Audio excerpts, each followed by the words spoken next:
Alors, pas du tout. Moi, je suis breton à la base, donc parisien. Mais par contre, je viens d'emménager à Paris, donc vous me connaissez, j'étais obligé de vous en parler. Et on commence par le commencement, c'est-à-dire l'appartement. Moi, je suis dans le 11e arrondissement de Paris, donc dans le quartier de Charonne. J'ai un quartier trop mignon, une cour d'immeuble en pavé et un vestibule. On va dire qu'il est là. Mais la vraie pépite, elle se cache derrière cette porte. Donc là, on est dans la pièce principale qui me sert de chambre et de salon. J'ai un 22 mètres carrés et je voulais une déco qui soit très pratique, fonctionnelle et pas encombrante. Du coup, je suis allé piocher chez Ikea, chez Decathlon et aussi dans les encombrants de Paris. Et j'ai trouvé des pépites. Donc je vous montre tout ça. Maintenant, c'est parti. La table basse, je la kiffe trop. À la base, c'est une table de jardin, mais elle a un effet hyper relaxant. Alors je m'en sers pour poser une plante et plonger dans mes inspirations. Il y a toujours un bouquin ouvert prêt à être consulté à cet endroit. La table mid, j'ai trouvé des tréteaux dans la rue. Maintenant, c'est surtout une surface où je pose mes accessoires, mon stuff de base, que ça soit les clés, les bijoux, le parfum, tout ça. La petite étagère, elle aussi, elle vient de la Cahier. 3 étages, le premier c'est pour les bouquins, manga et jeux vidéo.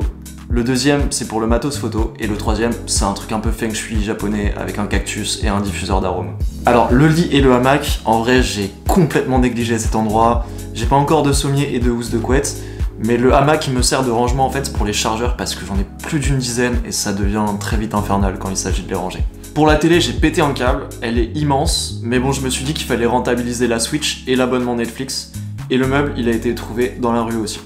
L'armoire, c'est mon vestiaire, il n'y a pas grand chose à dire à part qu'il y a des sapes, mais ce que je préfère, c'est la façade du meuble. En fait, j'ai collé plein de pages de magazines et de journaux et j'adore le rendu. Je trouve que ça ajoute vraiment de la couleur et de la vie à cet espace.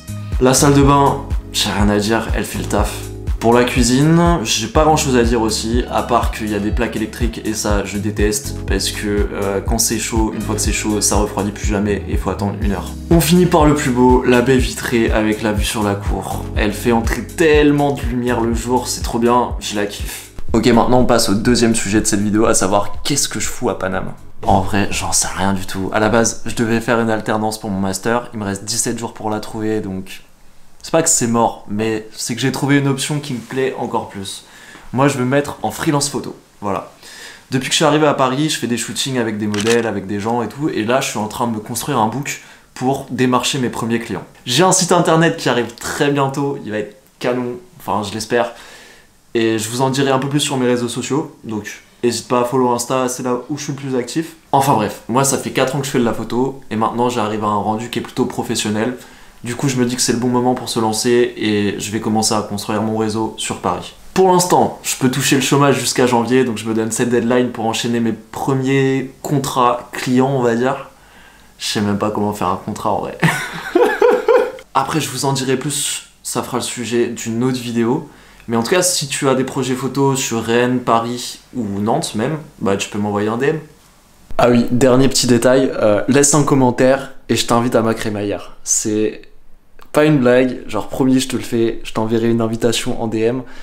Et si t'es là, t'es là, et si t'es pas là, t'es pas là, hein. Mais c'est dans 2 semaines, et ça va être une dinguerie, voilà. Même si on est 300, c'est pas grave.